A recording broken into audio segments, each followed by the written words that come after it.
On March the 29th, 2017, Big Wet, real name Jerry Jacobs, was walking on the sidewalk on the 7900 block of South Phillips at 11:13 p.m. when a dark vehicle approached and 4 men jumped out, shooting Jerry in the body as he tried to flee. He made it to the hospital, but was pronounced dead at 3:40 a.m. on March the 30th. Following his death, the police would come out publicly to say that Big Wet was indeed a documented gang member. Big Wet was apparently an OG in No Limit, the Chicago gang that had been battling for decades for control of Terrortown, and he had apparently faced murder charges twice in the past. It's crazy how some people, sometimes your daddy is the member, like your cousin or your uncle is the member, and it's like you damn near don't got a choice. You raised in the hood, your peoples is gang members and high-ranking gang members. Is like, this is what you gonna grow up and be type shit, and don't be having no other role, no other choice.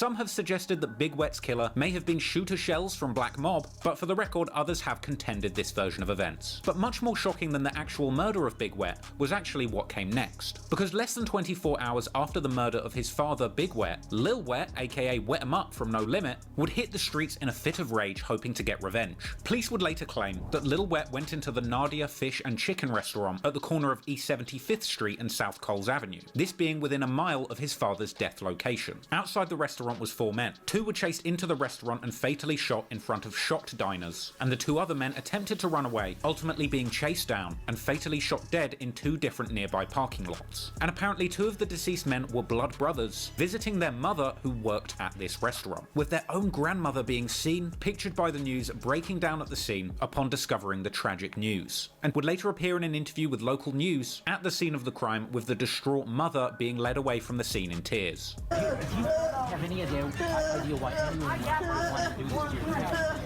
No, if I find out who did it, I'm gonna show ass. We had heard maybe there was there were shots fired inside the restaurant, and they came back. Yeah, out. they were shooting at somebody. They say inside the restaurant.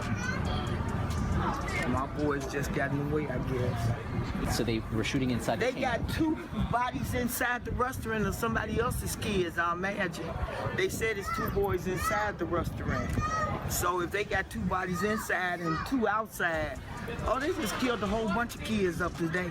I just know my baby, 1 there and 1 down the street. No, they was outside. I guess they running different directions trying to get away from the shots. It's saddening to me because they got my babies out here in the rain and the water just laying on the sidewalk. I mean, cover them up or something, just open. They just laying there on the street. They've been out here for almost 4 hours. 4 hours, how do you lay a kid on the ground? Lil Wet, real name Maurice Harris, would later be arrested by police after allegedly being identified as the shooter, being charged with all 4 murders, with the police even publicly stating his involvement in the No Limit gang as part of. Keep this one for the memory. He's how these treat you when you're not on top. 2 seconds later. Driving Benzo. See the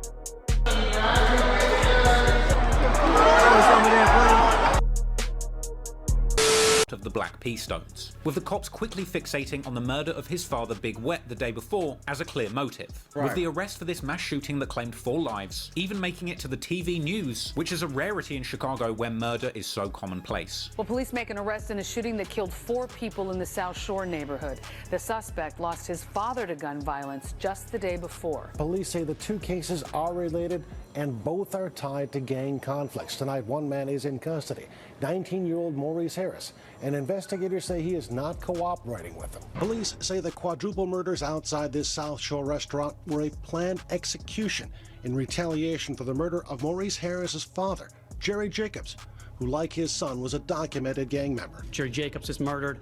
Then 24 hours later, his own son goes and kills 4 people. So obviously, those 2 incidents are related. 19-year-old Maurice Harris is now being held without bail on 4 counts of first-degree murder.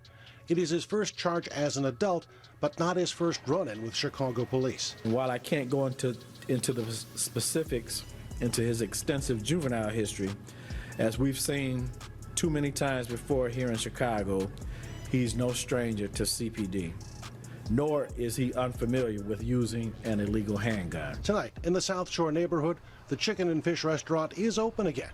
even while neighborhood residents come by to see where such a violent crime occurred. This would be a huge case, and beating it would seem impossible to Lil Wet. Funnily enough, his No Limit homie G Herbo would even rap about the situation on his song 4 Minutes of Hell, saying that his little cousin is fighting 4 bodies, and that if he beats them, he's gonna fly him out to Egypt. Perhaps Herbo thought that beating such serious charges would be impossible for his cousin. But in one of the most surprising turn of events in this story, despite police claiming to have had witnesses positively ID Lil Wet as the shooter, in June 2020, after spending over 3 years in jail awaiting trial, prosecutors would drop all charges against Lil Wet. Apparently, despite even having witnesses pick Lil Wet out in a photo array, ultimately the state's attorney found that the eyewitness accounts to be unreliable, with the cops claiming insufficient evidence to move forward with the case, with Wet's attorneys going on to say they had provided a strong alibi that apparently proved Lil Wet could not be the real shooter. After the news broke, Lil Wet would be released, being seen on social media celebrating and laughing the moment he got out.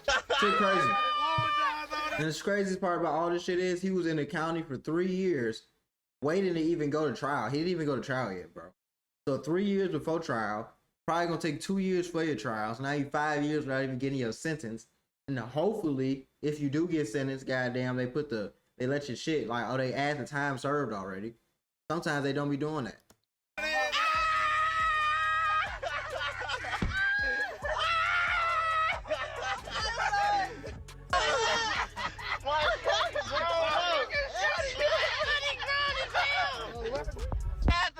Shut him down, real bounty. Hey, fuck you talking about? Mayweather. Mayweather. Your shit got long, shorty. That shit long. Woo! So we gonna get the game. You can turn that shit to a memory, you hear? That shit a memory. We smashing. Oh, my great. County killer, folks. Damn, damn, bro. Oh, my God. You was on more grand, man. I feel it, Shelly.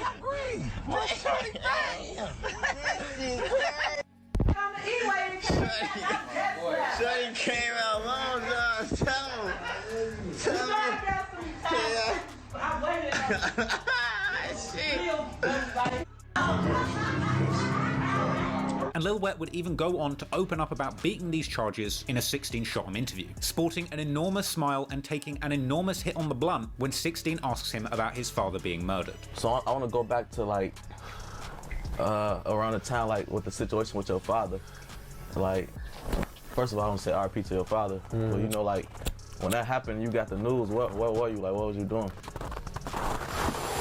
Man, I was doing what I was doing. He would go on to say that when he found out his dad died, everything went dark and he woke up being charged with 4 murders. Everything just went dark. Like, it was just, it's hard to explain. Like, everything just went dark. What time was you facing? Shit, I was facing shit like hell, life. I was nothing else. Hell. Ultimately, Wet would say that the cops' case was based entirely on gossip, suggesting that they had rushed the case. I actually beat the case, shit, the lack of evidence. The lack of evidence, they rushed their case too fast, and shit, when it all came out, the truth came out, shit, they rushed their case too fast. The lack of evidence.